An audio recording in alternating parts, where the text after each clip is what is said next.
Meus irmãos e minhas irmãs, meus amigos e minhas amigas, quero mais uma vez, em nome do Senhor Jesus, trazer mais um comentário bíblico do Novo Testamento, falando do Evangelho poderoso do Senhor Jesus. Como é maravilhoso, como é bom nós recebermos o dom do Espírito Santo, o dom da palavra, e sermos úteis como instrumentos da mensagem divina para transmitir e semear as boas novas do Evangelho do Senhor Jesus. Eu me sinto impulsionado a cada dia em estar lendo, meditando, estudando, indo a fundo no conhecimento do Evangelho de Cristo para semear essa poderosa palavra do nosso Deus. O Evangelho é extraordinário e Deus está fazendo uma obra muito grande em nosso país através das suas atitudes, porque nada acontece por um acaso. Não pense nisso. Deus é soberano. Tem um amigo meu que gosta muito dessa mensagem. Deus é soberano. Ele tem o controle de todas as coisas. O que está acontecendo faz parte da agenda de Deus. Ele é o administrador, o gestor universal. Tem um prefeito, que é o gestor territorial do seu município, tem o governador, que é o gestor estadual, tem o presidente da República, enfim, até primeiro-ministro, que é o gestor hipotético de determinada região, mas o grande governante universal é o nosso Deus. Ele tem conhecimento pleno, absoluto, de tudo o que transcorre no planeta Terra. A Escritura diz que ele tem conhecimento quando uma folha cai lá de uma ave, ou melhor, de uma árvore. Ele tem conhecimento. A pena de uma ave, um cabelo da nossa cabeça, ele tem conhecimento de tudo. Ele está acompanhando essa pandemia, permitindo determinadas coisas que para nós não deveria acontecer, mas ele sabe o que faz, principalmente com relação às vidas. Tudo está na mão de Deus. É uma confusão procurando culpados, chamando fulano, cicrano, beltrano de homicida, genocida. A vida pertence a Deus e tem o começo, meio e fim. Quem permite o ser humano nascer na Terra, sabe quem é?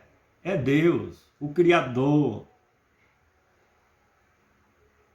Os anos que alguém tem que viver aqui é Deus. O dia da partida tem o controle absoluto do nosso Deus. Fica o povo sem saber o que fazer. Tenho visto pessoas desesperadas, com medo da morte. Chegar o dia, vai dessa praga chinesa que está aí, vai de uma topada. Chegou o dia, não tem jeito, vai. Então, para que se desesperar? Mas vamos para a nossa mensagem do Evangelho de Cristo. Tito, capítulo 3, versículo de número 5.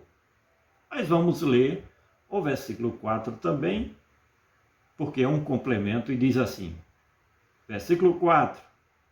Mas quando apareceu a benignidade e o amor de Deus, nosso Salvador, para com os homens, não pelas obras de justiça, repito, versículo 5, não pelas obras de justiça que houvéssemos feito, mas segundo a sua misericórdia, nos salvou pela lavagem da regeneração e da renovação do Espírito Santo de Deus.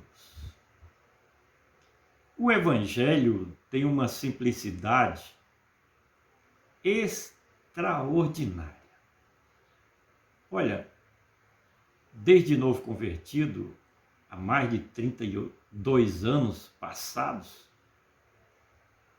eu nunca quis me aprofundar em assuntos polêmicos, em assuntos profundos da teologia.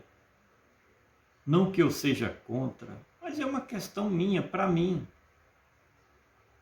Eu prefiro ficar com a simplicidade do Evangelho. O Evangelho poderoso de Cristo tem uma linguagem cultural comum da sociedade.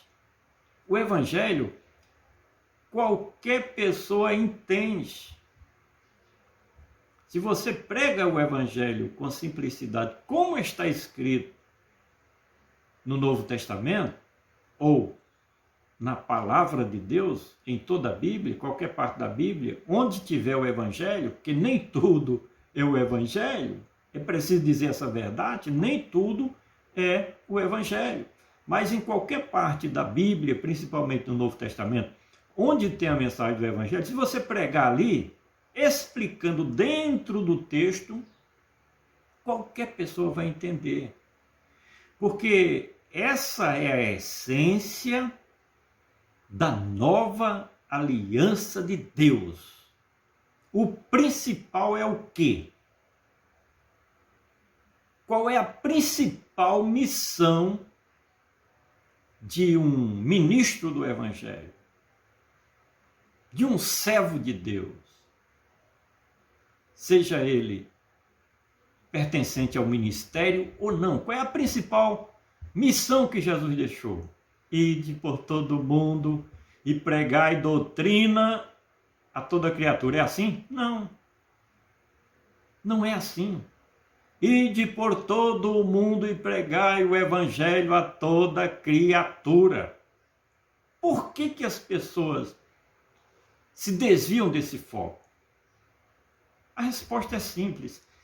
Interesses pessoais, interesses denominacionais e interesses do corporativismo religioso. O interesse é outro da grande maioria. Não é no reino de Deus. É o reino dos homens. Porque o Evangelho prega o quê? O reino de Deus.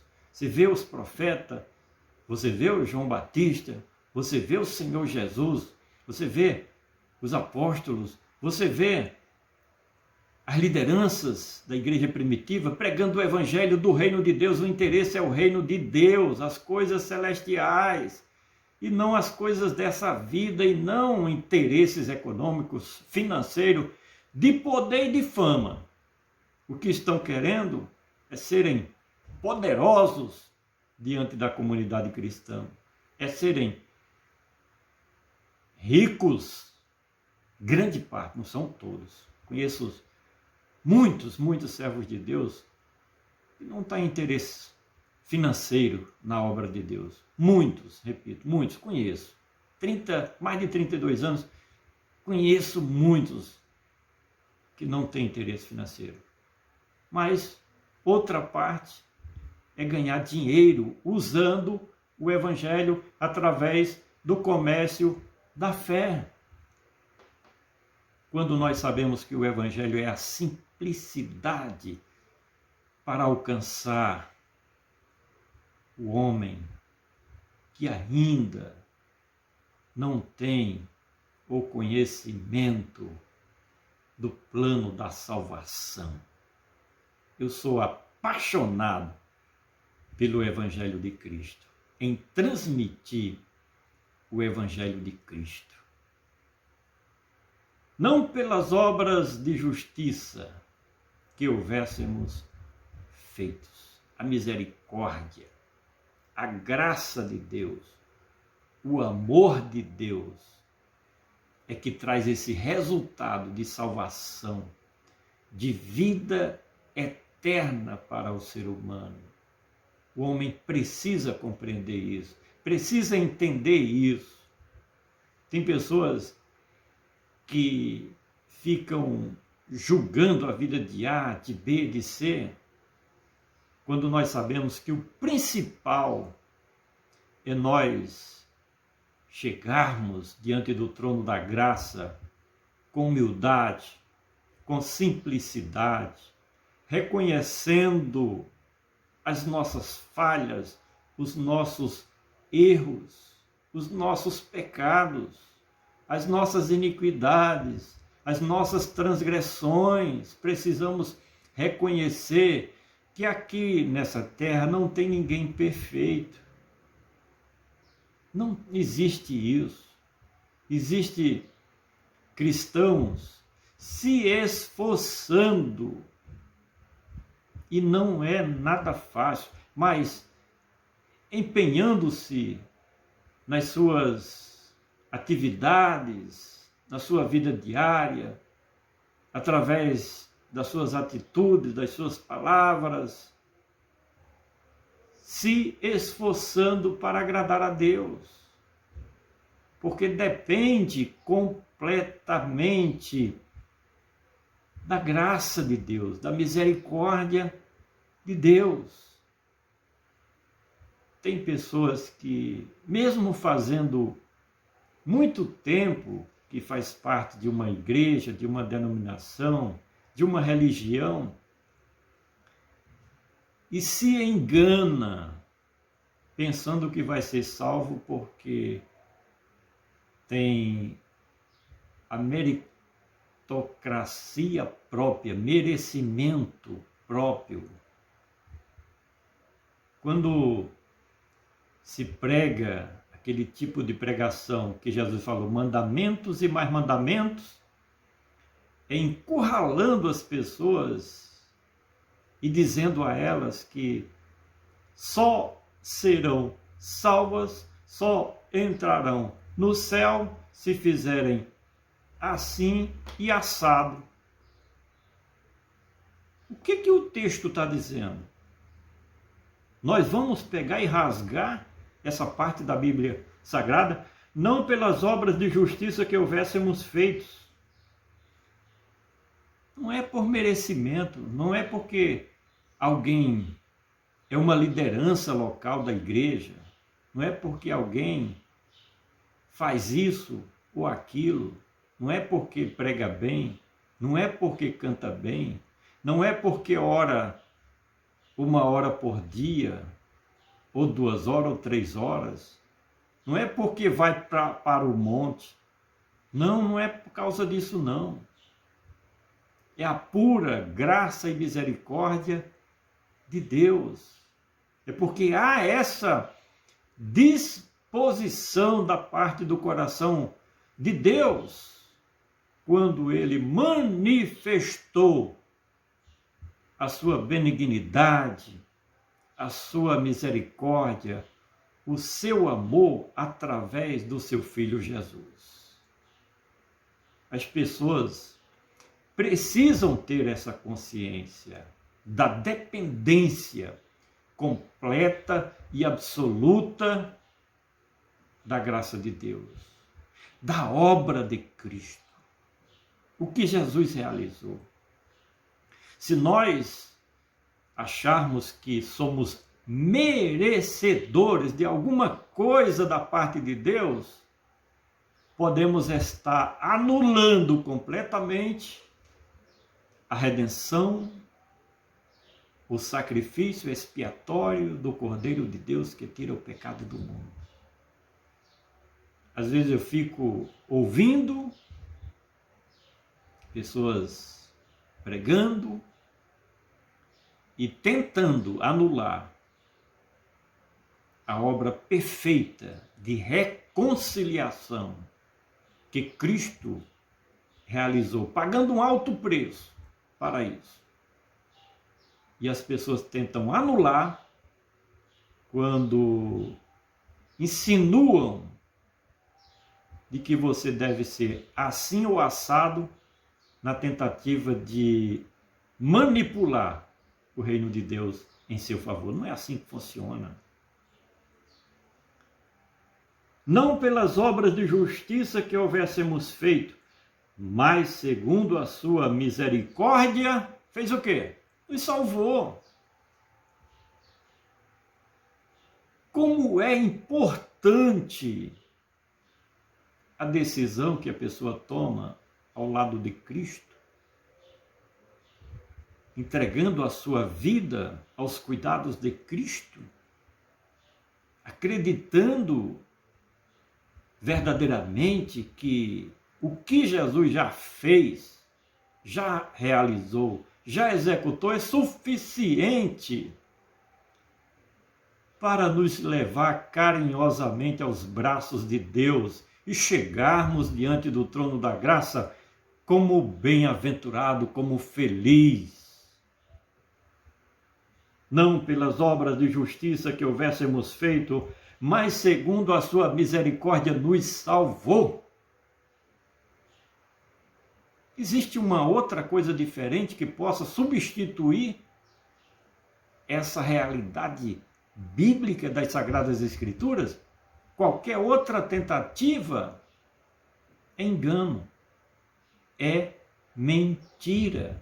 Quando eu disse como é importante aquele momento em que a pessoa toma a sua decisão ao lado de Cristo, porque muitas vezes essa decisão é tomada corretamente, mas, no entanto, todavia, depois disso, começa uma luta, uma batalha, uma guerra para lhe tirar dos braços de Deus e fazer com que você venha se desviar do foco disso aqui, pensando que é religião que vai salvar, que é dízimo ou oferta que vai salvar, que é ano fazendo parte de uma sociedade religiosa que vai lhe salvar. Não é isso. Não é isso. Não é esforço pessoal. Não podemos anular tudo o que Jesus fez, atribuindo condições e regras a um ser humano para ser salvo. E aí nos vem aquela pergunta: o que é ser salvo? Você que está me ouvindo através dessa mensagem. O que é ser salvo? O que Paulo quis dizer com isso? Mas segundo a sua misericórdia nos salvou. Salvou deste mundo enganador. Nos salvou das trevas, da mentira e do engano. Nos salvou da influência negativa do diabo com os seus demônios sobre a vida daqueles que são libertos por Cristo. O Senhor Jesus disse que ninguém toca. Esse ninguém inclui os demônios, o diabo. Ninguém toca nas ovelhas que vivem para Deus e com Cristo Jesus. Não toca. A não ser que haja uma permissão da parte de Deus. Nós temos o caso de Jó, homem temente a Deus, que vivia na presença de Deus, agradando a Deus. O inimigo se apresentou para destruir e Deus permitiu. O que Deus permitiu aconteceu. O que Deus não permitir não acontece. Mas segundo a sua misericórdia nos salvou. O que é ser salvo por Cristo? É ser liberto da vida profana, da vida errada, da vida de vícios. É ser liberto da vida em que se diz assim, deixa o vento me levar, e aí vai conforme a sociedade programa. Liberto, ser salvo é ser liberto. Mas vamos finalizar o nosso comentário com a última colocação desse texto. Não pelas obras de justiça que houvéssemos feito, mas segundo a sua misericórdia nos salvou, pela lavagem da regeneração e da renovação do Espírito Santo. Tem pessoas que a gente olha e diz, isso aí não tem jeito. Tem jeito sim. A gente, às vezes, condena alguém e não sabe que aquela pessoa pode ser o escolhido de Deus e que no momento certo Deus vai resgatar, vai libertar pela sua misericórdia, pela sua graça. Nós temos o exemplo de Paulo, Saulo de Tarso, um homem perigoso, perseguidor da igreja de Cristo, perseguindo, prendendo e permitindo, consentindo, assistindo o assassinato de cristãos. E Deus chegou e salvou. Não existe essa questão de dizer assim, fulano está condenado para sempre. Se ele quiser, se essa pessoa quiser, de acordo com o Evangelho de Cristo, se crê verdadeiramente no nome do Senhor Jesus, pela mensagem do Evangelho, se arrepender dos seus pecados, o Espírito Santo de Deus, que convence o homem do pecado, da justiça e do juízo, ele entra em ação. E o que é que ele pode e produz na vida de um ser humano? Regeneração e renovação. O homem não foi criado perdido, nem para ser perdido. O homem não foi criado como aí está o homem natural. Não. O homem foi criado, lá no início, imagem e semelhança do seu Criador, com características do seu Criador, com a luz do seu Criador, com o conhecimento do seu Criador, para servir a Deus, para amar a Deus de todo o seu coração, com todas as suas forças, entendimento. O homem foi criado para isso. A gente olha pessoas tão erradas da sociedade, um sujeito desprezado por todos, porque as suas atitudes não passam na malha moral da sociedade. Mas Deus pode salvar, Deus pode te libertar. Você que está me ouvindo, você pode alcançar Não fique só na vontade, tome atitude, creia. E o Espírito Santo vai produzir a regeneração, a renovação espiritual, o novo nascimento, vai te dar uma nova vida em Cristo Jesus. Creia nesta palavra que não é minha, é a poderosa palavra do Evangelho libertador do Senhor Jesus. Quero agradecer a você que está passando aqui no nosso canal, Evangelista Francisco Amâncio, do YouTube, e se inscreva no nosso canal para acompanhar as nossas mensagens. Agradecer a você que já é inscrito e pedir que você ative o sininho para receber novas notificações, tá certo? Estaremos sempre aqui produzindo o nosso trabalho, a nossa mensagem, pregando o Evangelho para a glória do nosso Deus. E compartilhe os nossos vídeos nas suas mídias sociais e vamos juntos pregar o Evangelho de Cristo Jesus, nosso Salvador. Que Deus abençoe a você, agradeço a sua preciosa atenção e até o próximo comentário.